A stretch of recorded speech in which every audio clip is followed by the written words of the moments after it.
नमस्कार दोस्तों।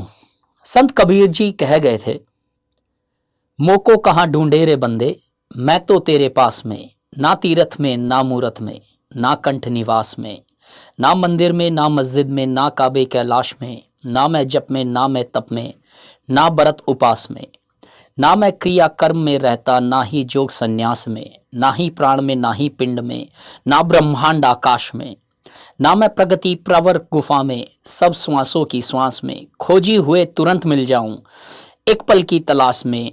कहत कबीर सुनो रे भाई साधो, मैं तो हूं विश्वास में। नमस्कार, मेरा नाम है कर्मयोगी दिवाकर बोथरा। यहां से आज हम एक सीरीज स्टार्ट कर रहे हैं जिसका नाम है इंडिया अनफिल्टर्ड। बहुत सारी ऐसी इश्यूज है जो हमारे देश के अंदर चल रही है। बहुत सारे ऐसे एस्पेक्ट्स हैं जिनके ऊपर शायद डिबेट करनी ज़रूरी है। पहले डे, पहली सीरीज में पहला एपिसोड और robust unfiltered as the name suggest वैसा वाला सीरीज होगा। यहाँ पे डेली एक इश्यू उठाएंगे जो करंट के अंदर चल रहा है। इंडिया एक बहुत emotional society and I am proud to be a part of India, being, feeling India in every essence of its. But emotional देश का एक बहुत बड़ा इशू भी होता है कि उनके इमोशंस को मैनिपुलेट किया जाता है।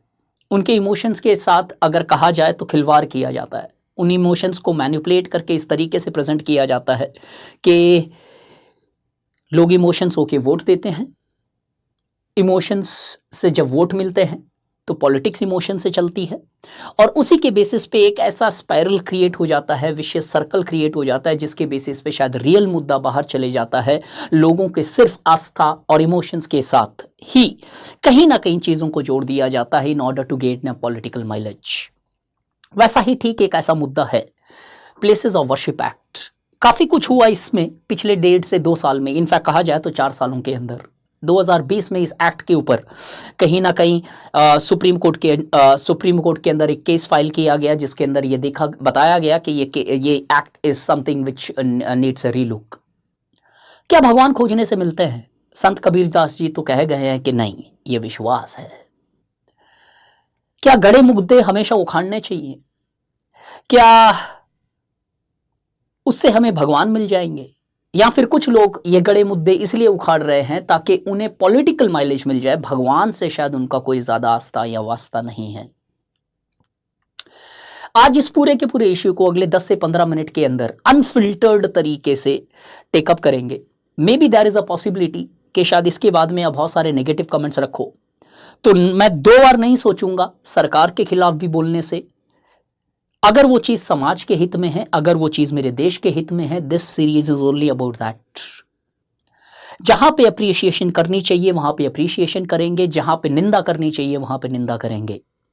देखते हैं आज इस पूरे के पूरे मैटर को, प्लेसेस ऑफ वर्शिप एक्ट, इस पूरे के पूरे सेशंस के अंदर अगले 15 मिनट के अंदर मैं क्या क्या कवर करने वाला हूं। ये एक्ट है क्या, इसकी प्रोविजंस क्या है, क्यों बना, कैसे बना, करंट सिनेरियो क्या चल रहा है, कोर्ट और हिंदुत्व क्या आज मैच होते चले जा रहे हैं? क्या कोर्ट ने हिंदुत्व की पॉलिसी को कहीं ना कहीं सबलाइन तरीके से एक्सेप्ट किया है और क्या वो सही है, क्या वो गलत है?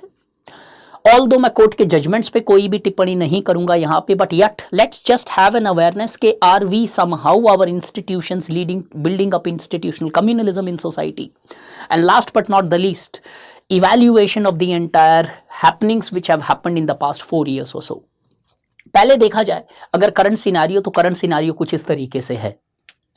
एक मुहिम सी चालू हुई 2020 से और स्पेसिफिकली एक सुप्रीम कोर्ट के ओपिनियन से, इंटरप्रिटेशन से एक मुहिम स्टार्ट होती है। इंटरप्रिटेशन क्या है देखेंगे, पहले कुछ इंसिडेंट्स देख लेते हैं जो पिछले कुछ टाइम के अंदर भारत के अंदर होते हुए दिखाई दिए। मॉस्क सर्वे एक बहुत राइजिंग फिनोमेना हो चुका है जहां पे आए दिन कोर्ट्स के अंदर पटिशंस फाइल की जाती है कि इस मॉस्क के अंदर या मस्जिद के अंदर या इससे पहले जहां पे ये मस्जिद बनी है उससे पहले मंदिर थे, तीर्थ स्थान थे दूसरे रिलीजन्स के, जिनको तोड़ के ये मॉस्क बनाए गए थे during the times of Mughals या दिल्ली सुल्तनेट्स और बियॉन्ड। यूपी के अंदर, सांबल के अंदर ऐसे ही एक सर्वे की जब अनुमति मिली तो जिससे हम देखते हैं कम्युनल रायट की सिचुएशन क्रिएट हो गई। इनफैक्ट कहीं ना कहीं 6 मुस्लिम यूथ ने अपनी लाइफ भी लूज की। उसी के तुरंत बाद में राजस्थान के अंदर एक पिटीशन फाइल की गई कि अजमेर शरीफ के अंदर भी, अजमेर शरीफ जहां पे आज खड़ा है उससे पहले वहां पे हिंदू तीर्थ स्थान हुआ करते थे। The petition was filed by the person called as Vishnu Sharma, और ये कौन साहब हैं? ये साहब है नेशनल प्रेसिडेंट ऑफ हिंदू सेना। वैसे ही पेंडिंग केस ऑलरेडी हमारा ज्ञानवापी का चल रहा है वाराणसी के अंदर। शाही ईदगाह मथुरा का भी एक पेंडिंग केस पड़ा है अभी तक। ये सारे के सारे रिव्यूज के अंदर है, जहां पे मुद्दा सिर्फ एक है सब चीजों के अंदर कॉमन, कि ये कि मौत से पहले मंदिर को तोड़ के यहां पे मस्जिद बनाई गई है। अब as far as the pending cases are concerned, ये जब कोर्ट के अंदर डिसीजंस आएंगे तो शायद होगी, लेकिन क्या कोर्ट के पास ये पावर है इसके ऊपर डिसीजन लेने का? क्या हमारे भारत में ऐसा कोई लॉ है जो शायद ये सर्वे ही कहीं ना कहीं एक इनडायरेक्ट तरीके से बैन करता है? यस, एक लॉ है जिसका नाम है places of worship act. 1991 Babri मस्जिद के तोड़े जाने के बाद में बनाया गया, और जब ये पार्लियामेंट में पास हो रहा था तो चौधरी चरण सिंह जी ने ये क्लियरली बोला था कि दिस एक्ट इज इंपॉर्टेंट, ये पास करना जरूरी है in order to protect the secular fabrics of our country. वहीं पे सीपीआई की भी मेंबर थी एक, जिन्होंने बताया कि किस तरीके से ये लॉ बहुत इंपॉर्टेंट है, बिकॉज अगर ऐसा लॉ नहीं बनाया जाता है तो शायद बाबरी मस्जिद जैसा इंसिडेंट रिपीट हो सकता है, जो शायद मेरे देश के लिए, मेरे भारत के लिए, मेरी इंडिया के लिए is something which is not going to indicate its right spirits. ये एक्ट इन शॉर्ट में क्या कहता है? Freezes religious character of all places of worship as of 15 August 1947। इसका सिंपल सा मीनिंग ये है कि 15 अगस्त 1947 में जब हमारा देश आजाद हुआ तो हिंदू प्लेसेस हो, मुस्लिम मॉस्क हो, या जैन टेम्पल्स हो, या बुद्धिस्ट मोनेस्ट्रीज हो, या फिर या क्रिश्चियंस के चर्च हो, जो कैरेक्टर 15 अगस्त 1947 में जो जगह जिस रिलीजियस कनोटेशन से जानी जाती थी वो वहां पे फ्रीज हो जाएगी। यहां पे कोई भी ऐसा इंसिडेंट नहीं होगा कि आप उसको तोड़ के, आप पुरानी हिस्ट्री के बेसिस पे उस चीज को तोड़ के अपना जो हिस्टोरिकल उधर प्लेस हुआ करता था उसको एस्टैब्लिश करें। तो अगर मंदिर है तो वो मंदिर ही माना जाएगा, मस्जिद है तो मस्जिद ही मानी जाएगी। अगर प्रिसाइसली इस एक्ट के कुछ प्रोविजंस देखें तो सेक्शन 3 और सेक्शन 4 डेफिनेटली हमको थोड़ा सा ध्यान में रख के चलना चाहिए। यहाँ पे सेक्शन 3 कहता है prohibits conversions of any place to other religion. तो कोई भी अगर रिलीजन प्लेसेस एक पर्टिकुलर रिलीजन से बिलोंग करती है तो वो उसी रिलीजन के लिए रहेगी, उसको कन्वर्ट नहीं कर सकती हो अपने हिस्टोरिकल अंडरपिनिंग्स में या हिस्टोरिकल फैक्ट के बेसिस पे कि इसको तोड़ा गया था या फिर इसको कहीं ना कहीं मैनिपुलेट करके या जोर जबरदस्ती उस प्लेस को तोड़ के किसी और चीज को एस्टैब्लिश किया गया। नहीं, ये नहीं किया जा सकता। 1947 के अंदर जो भी कैरेक्टर था, मंदिर है तो मंदिर ही माना जाएगा, मस्जिद है तो मस्जिद ही मानी जाएगी। सेक्शन 4 वहां पे कट ऑफ डेट दे देता है 15 अगस्त 1947। 2020 के अंदर एक सुप्रीम कोर्ट में पिटीशन फाइल की जाती है कि ये डेट जो है आर्बिट्री है। देखेंगे आगे जाके कि क्या ये डेट आर्बिट्री है, क्या दूसरी डेट होनी चाहिए, और अगर होनी चाहिए तो वो कौन सी डेट होनी चाहिए। इससे आगे बढ़ें तो act was challenged in 2020 on grounds of 15th August 1947 cut off date being an arbitrary date, जैसे कि मैंने बताया। अब root of present escalation of survey, अभी रिसेंटली ये 1990 के आसपास का एक्ट है, लेकिन रिसेंटली ये सर्वेस क्यों इंक्रीज होते चले जा रहे हैं? क्योंकि ज्ञानवापी मॉस्क के अंदर एक इंटरप्रिटेशन जो दिया गया, हालांकि ये प्रॉपर केस अभी तक पेंडिंग है, बट यस हियरिंग के अंदर जो डिस्कशन सामने आया, जस्टिस हुआ करते थे चंद्रचूड़ साहब, उस टाइम चीफ जस्टिस नहीं थे। सुप्रीम कोर्ट ने एक स्टैंड लिया और वो चंद्रचूड़ सर क्या कहते हैं इस पर्टिकुलर हियरिंग के अंदर, ए सर्वे में not necessarily fall of the places of worship act. Chandrachud साहब ने यह कहा कि सर्वे करने में कोई दिक्कत नहीं है, सर्वे तो किया ही जा सकता है। एक्ट जो है सर्वे को बैन नहीं करता। एक्ट ज्यादा से ज्यादा बैन क्या कर रहा है कि आप चीजों को कन्वर्ट नहीं कर सकते हो दूसरी प्लेसेस के अंदर। जो स्थिति 1947 में जो स्टेचर उसका था वो वैसा ही रहेगा, लेकिन फिर भी इन्होंने बोला एक सर्वे जरूर किया जा सकता है। साथ ही साथ में वो बोलते हैं act does not prohibit determining the religious character of site but merely prohibits its conversion. Survey के बेसिस पे एटलीस्ट हम ये पता कर सकते हैं कि इसका ट्रू रिलीजियस कैरेक्टर क्या था, पहले क्या था और आज क्या है, और उन दोनों के बीच में कंट्रोवर्सी क्या है। हाँ, एक्ट ये जरूर बैन करता है कि जो भी कैरेक्टर अभी 1947 में था उसका वही कैरेक्टर मेंटेन करना है। अब मुद्दा ये आता है कि जब आप एक मंदिर को मस्जिद में कन्वर्ट नहीं कर सकते, या मस्जिद को मंदिर या चर्च या जैन टेम्पल या बुद्धिस्ट मोनेस्ट्री में कन्वर्ट नहीं कर सकते, तो सर्वे का जरूरत क्या है? बट यट इस इंटरप्रिटेशन के बाद में एक लड़ी सी छिड़ गई, जहां पे लोअर कोर्ट्स ने भी इसको एक नेक्स्ट लेवल पे इंटरप्रेट करना स्टार्ट कर दिया। और उस इस पूरे के पूरे इंटरप्रिटेशन से इंपैक्ट क्या हुई? इंपैक्ट वो हुई कि it provided ammunition to Hindutva, radical Hindutva group, जहां पे उन्होंने पेटिशंस पे, जैसे विष्णु गुप्ता साहब ने किया, पेटिशंस पे पेटिशंस फाइल की गई लोअर कोर्ट्स के अंदर, और लोअर कोर्ट्स ने भी एक बहुत ही एग्रेसिव तरीके से ओवरड्राइव की परमिशंस देने स्टार्ट कर दिए कि जाइए आप मॉस्क का सर्वे कीजिए, और उसके बेसिस पे अगर कुछ निकलता है कि यहाँ पे मंदिर था या चर्च था या जैन टेम्पल था या बुद्धिस्ट मॉनेस्ट्री थी, तो उसके ऊपर देखा जाएगा। तो पूरे के पूरे इस इंटरप्रिटेशन का, इसीलिए मैंने यहां पे बताया कि रूट कॉज जो ये सर्वेस का भी चल रहा है वो था कि एक पर्टिकुलर इंटरप्रिटेशन, हालांकि इसका फाइनल जजमेंट अभी ज्ञानवापी मॉस्क का आया नहीं है, बट उस इंटरप्रिटेशन के मामले में, उस इंटरप्रिटेशन के कारण ये पूरा का पूरा इशू एस्केलेट हो जाता है। यहां से पता चलता है कि सुप्रीम कोर्ट के जजेस का स्टेटमेंट कितना भारी इंपैक्ट रखता है इंडिया के लॉ के इंटरप्रिटेशंस में। As we all know, the Supreme Court is the final interpreter of the constitution and as well as the law in the society। अब ये पूरे की पूरी सिस्टम होने के कारण हुआ कि हमने सांभल जैसे इंसिडेंट देखे, अजमेर शरीफ के ऊपर एक पिटीशन ऑलरेडी फाइल की गई है राजस्थान कोर्ट्स के अंदर, और शायद आने वाले दिनों के अंदर और ऐसी पिटीशंस फाइल हो सकती थी, लेकिन फिर भी नहीं हो पाएगी क्योंकि एक पर्टिकुलर इंसिडेंट हो चुका है। Are the courts serving an instrument of religious revisionism? अब यहां पे मुद्दा, लोगों ने, इंटेलेक्चुअल्स ऑफ इंडिया ने, इंटेलेक्चुअल जो इंडिया में है, उन्होंने ये डिबेट करनी स्टार्ट कर दी कि सुप्रीम कोर्ट हिंदुत्व की तरफ टिल्ट हो रहा है। अब यह कहना शायद मेरे स्ट्रेचर के अंदर नहीं है कि मैं सुप्रीम कोर्ट को हिंदुत्व की इक्वेट करूं, बट यट जिस तरीके से इंसिडेंट चलते हुए रहे, उस तरीके से शायद कहीं ना कहीं एक अफर्मेटिव पॉजिटिव वे के अंदर इसको आंसर किया जाना इन सिचुएशंस के अंदर अनिवार्य हो चुका है। क्यों? और else what purpose would a survey of a place of worship serve to conducted if not to lay the groundwork for its conversion? भाई साहब, सीधी सी बात है कि शायद ये मुद्दा हम अभी नहीं डिसाइड कर सकते, बट जैसे इंसिडेंट्स हो रहे हैं उनके बेसिस पे तो यही लग रहा है कि एक रिलीजियस रिविजनिज्म चल रहा है, supported by the court itself, which is one of the most highest, having the highest status in the country. अगर वो कोर्ट इस तरीके के सर्वेस परमिट कर रहा है, जबकि उन्हें पता है कि सर्वे करने के बाद में कोई भी रिजल्ट क्यों ना आए, वो प्लेसेस ऑफ वर्शिप एक्ट के जब तक रहेगा तब तक चेंज नहीं किया जा सकता।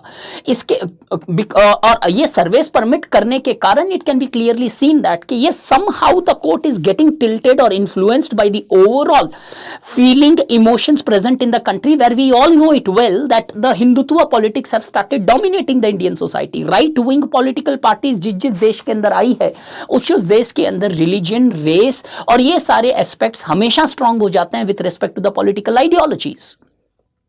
थोड़ा सा और आगे बढ़े, अब इस पूरी चीज को, इस पूरे मुद्दे को अगर इवैल्यूएट करें तो दो चीजें हैं जिनको शायद हमें इवैल्यूएट करना चाहिए। First, is the date arbitrary? जैसे कि मैंने पहले बताया था कि 2020 के अंदर इस पूरे के पूरे प्लेसेस ऑफ वर्शिप एक्ट 1991 को चैलेंज किया गया, और चैलेंज करने का सबसे बड़ा रीजन ये था। एक और चीज बता देता हूं फॉर फैक्ट कि जब 1991 के अंदर ये एक्ट पास हो रहा था तो बीजेपी ने इस एक्ट को अपोज किया था। उमा भारती उनकी एक मेंबर ऑफ पार्लियामेंट थी जिन्होंने बताया कि ये कहीं ना कहीं एक अपीसमेंट की पॉलिसी है। अब हो सकता है अपीजमेंट हो, या हो सकता है कि एक सैंक्टिटी इंडिया के सेक्युलरिज्म की मेंटेन करने की रियल में एक कोशिश थी हमारे पार्लियामेंट के द्वारा इन 1991, but yet it was accused, it was opposed by the present ruling party.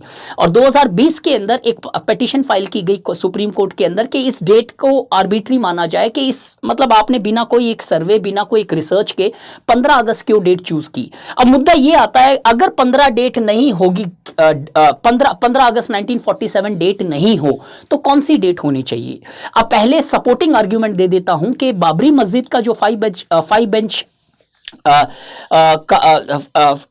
Supreme court की जो 5 बेंच थी, 5 जजेस बेंच थी, उसने क्लियरली इस डेट को सपोर्ट किया था कि this is the best possible date, because इस डेट से हम इंडिया की आइडेंटिटी मान के चलते हैं जो सेक्युलर थी, जो हमारे एक संविधान और कॉन्स्टिट्यूशन के हिसाब से चलती है। अब मुद्दा यहां पे यह है कि अगर बाई चांस 15 अगस्त 1947 हम मान लेते हैं आर्बिट्री डेट है, तो डेट क्या होनी चाहिए? कि डू यू रियली थिंक कि आप मुगल्स के टाइम पे लेके जाओगे डेट? और ब्रिटिश के टाइम पे लेके जाओगे या फिर मौर्य के टाइम पे लेके जाओगे, इससे दूसरी बेहतर डेट नहीं हो सकती। लॉज हमेशा एक कॉन्क्रीट टर्म्स पे चलते हैं, और जब लॉज कॉन्क्रीट टर्म्स पे चलते हैं तो एक डेट निकालनी जरूरी है, और शायद 15 अगस्त 1947 बेस्ट पॉसिबल डेट हो सकती है जहां पे कट ऑफ लगाया जाए कि इस डेट में जो स्ट्रेचर था जिस रिलीजियस प्लेस का वही रहना चाहिए। इससे बेहतर डेट शायद अगर सर्वे भी करेंगे तो भी नहीं मिलेगी। और दूसरा मुद्दा ये आता है कि शुड सर्वे बी परमिटेड। हमने देखा कि सुप्रीम कोर्ट ने सर्वेस को अलाउ किया है, क्या सर्वेस होने भी चाहिए?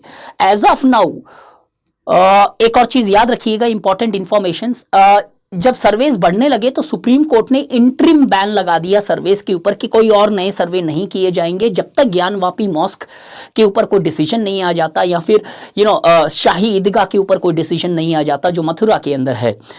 अब क्या सर्वे होने चाहिए? प्रॉब्लम ये आ रहा है कि पूरे के पूरे इंसिडेंट के अंदर हम ये देखते हैं कि सर्वे अगर किया जाए तो पहला मुद्दा ये है, जब तक प्लेसेस ऑफ वर्शिप एक्ट है या फिर इसको जब तक मॉडिफाई नहीं किया जाए तब तक ये सर्वे करने का कोई तुक नहीं बनता है। क्यों नहीं बनता है साफ तुक?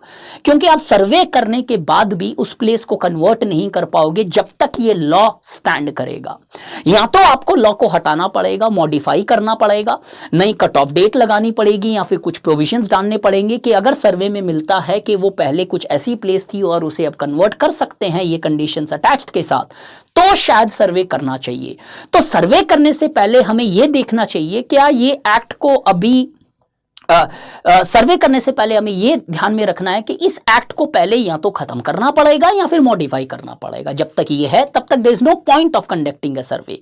आप रेगिस्तान के अंदर सुई ढूंढने वाला काम कर रहे हो, अगर सुई मिल भी जाएगी तो it will not be worth the efforts.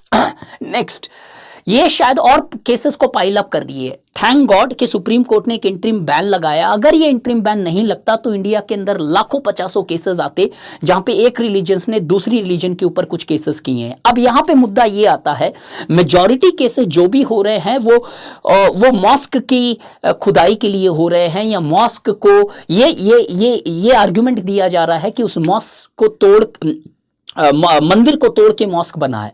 तो उसके लिए एक सिंपल सा फैक्ट और देख लेते हैं। ऐसे बहुत सारे जैन टेंपल्स हैं जिनके ऊपर हिंदू टेंपल्स बनाए गए हैं। अगर आप किसी जैन से पूछोगे तो there are multiple such temples present जहां पे भगवान ऋषभनाथ की मूर्ति को कन्वर्ट करके भगवान विष्णु की मूर्ति के अंदर कन्वर्ट किया गया है। many Jains have often faced, Jain saints have often faced violence, जो जब वो विजिट करने जाते हैं उन्हें दर्शन नहीं करने दिए जाते। अगर थोड़ा सा गूगल सर्च करोगे ऐसी बहुत सारी प्लेसेस मिलेगी। तो कल शायद जेन्स भी यही पिटीशंस लगा सकते हैं कि ये मंदिर की जगह हमारी जैन टेंपल्स हुआ करते थे। ये लड़ाई कहां तक लड़ी जाएगी? क्या रिलीजियस माइनॉरिटीज या रिलीजियस कम्युनिटीज एक दूसरे के रिलीजियस प्लेसेस के अगेंस्ट में खड़ी हो जाएगी? क्या इससे, इन सर्वे से क्या एक दूसरे की जो ब्रदरहुड की स्पिरिट है वो हैम्पर नहीं होने वाली है?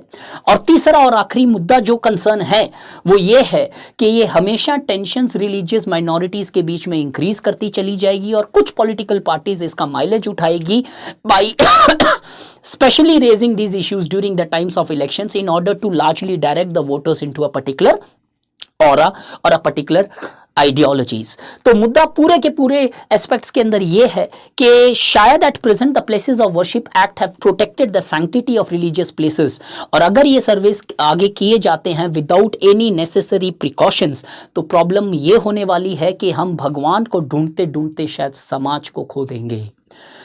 और रियलिटी ये है, जहां से लेक्चर मैंने ये स्टार्ट किया था, क्या गड़े मुर्दे उखाड़ने चाहिए? बहुत सारे ऐसे हिस्टोरिकल एस्पेक्ट्स हैं जो हम भूल चुके हैं। आप में से जितने लोग ये लेक्चर देख रहे हो और जो मैं ये लेक्चर दे रहा हूं, चाहे हम किसी भी धर्म से बिलोंग क्यों ना करें, हम प्योरेस्ट फॉर्म के अंदर अपने धर्म के बेसिक सूत्र या बेसिक पॉस्टुलेट्स कई बार नहीं फॉलो करते हैं। हमने बहुत सारी चीज़ों को मॉडिफाई किया। नवरात्रि के अंदर व्रत किया जाता है, लेकिन आज हम कुट्टू के आटे की पूड़ियाँ खाते हैं। क्यों? हमने चीज़ों को मॉडिफाई किया है। नहीं ये नहीं है, नहीं ये नहीं है। अब जब एक प्योरेस्ट फॉर्म के अंदर धर्म नहीं फॉलो हो रहा है तो बार बार हम क्यों धर्म के बेसिस पे लड़ रहे हैं? बार बार क्यों हम धर्म के बेसिस के ऊपर वोट कर रहे हैं? या बार बार क्यों हम किसी को ये ऐसा आश्वासन देते हैं कि वो सेकेंडरी है या फिर हम प्राइमरी है? Religion is important for societies, as we see that religion largely makes the society much more ethical, makes politics much more ethical. और शायद इसी विश्वास के साथ हमारे कॉन्स्टिट्यूशनल मेकर्स ने वेस्टर्न सेक्युलरिज्म को नहीं अडॉप्ट किया था, Indian version of secularism adopt किया था, where we wanted that state should treat all religious equally. These surveys are only going to hamper the brotherhood, spirit of the brotherhood, and if the court starts taking the interpretations beyond the existing acts, तो फिर वो court शायद letters of law पे चल ही नहीं रहा है, जो उसका एक प्राइमरी ड्यूटी होता है. अब अगर आपको ये पीडीएफ चाहिए या फिर ये इशू सिविल सर्विसेज के लिए भी उतना ही इंपॉर्टेंट है, चाहे वो जीएस पेपर 2 हो या जीएस पेपर 4 हो, एथिक्स के अंदर ऐसा कुछ क्वेश्चन बन सकता है with respect to a case study with respect to the places of worships and others. अब अगला इसी सीरीज के अंदर अगला मेरा जो सेशन होगा ये 15 से 20 मिनट का, वो होगा luxurious consumptions in India. India के अंदर आज दो प्रॉब्लम्स चल रही है. एक जहां पे एक जनता ऐसी है जो एक्सट्रीमली पॉवर्टी पे है, जहां पे मिनिमम कंजप्शन भी नहीं है, और दूसरी जनता ये है वो है जहां पे luxurious consumptions over period of time increase होते चले जा रहे हैं. और ये लग्जूरियस कंजप्शंस आज सिर्फ इलीट्स के अंदर नहीं है, मिडिल क्लासेस तक के अंदर आ गए हैं. अगर मुझसे कनेक्ट करना है तो this is my Telegram handle. ये पूरा का पूरा PPT once this particular session is live on YouTube, this would largely be this PPT would be sent in my particular telegram handle. So आप लोग बैठ के ये सोचो, क्या भगवान किसी चीज़ की खुदाई करने से निकल सकते हैं? और दूसरी चीज़ ये भी इस पर्टिकुलर एस्पेक्ट के अंदर आती है कि अगर हम सर्वे करेंगे तो हो सकता है कि बहुत सारी कल्चरल हेरिटेज प्रॉपर्टीज़ भी हम खो दें. कल ताजमहल की भी खुदाई हो सकती है, कल किसी और मस्जिद की खुदाई हो सकती है, किसी मंदिर की हो सकती है, किसी मोनेस्ट्री की हो सकती है. क्या हमारा एग्जिस्टिंग कल्चरल हेरिटेज जो है वो भी कहीं ना कहीं नष्ट हो सकता है? और क्या इससे हमारा देश कुछ आगे बढ़ेगा? मुद्दा देश का होना चाहिए, मुद्दा जनता का होना चाहिए, मुद्दा रेलेवेंट होना चाहिए. इससे क्या फायदा होने वाला एक आम जनता को? हर क्वेश्चन का इवैल्यूएशन इस सीरीज में सिर्फ एक ही नजरिए से होगा कि मेरे देश को क्या फायदा है, मेरे देश की जनता को क्या फायदा है. अगर उन दोनों के लिए कोई फायदा नहीं दिखाई दे रहा है तो मैं हमेशा एक क्रिटिकल स्टैंड रखूंगा उस टॉपिक के अंदर, despite the negative comments which you can definitely put up on this particular video. I hope ये 15 मिनट के अंदर एक पर्टिकुलर इशू के ऊपर क्लैरिटी मिली. I will see you in the next session with the debate on luxurious consumptions. इसकी ecological impact, sociological impact, psychological impact क्या क्या होती है, और किस तरीके से हमें एक नई सोसाइटी की तरफ मुड़ना चाहिए in order to largely take care of this impact of luxurious consumptions. Thank you so much. नमस्कार. जय हिंद.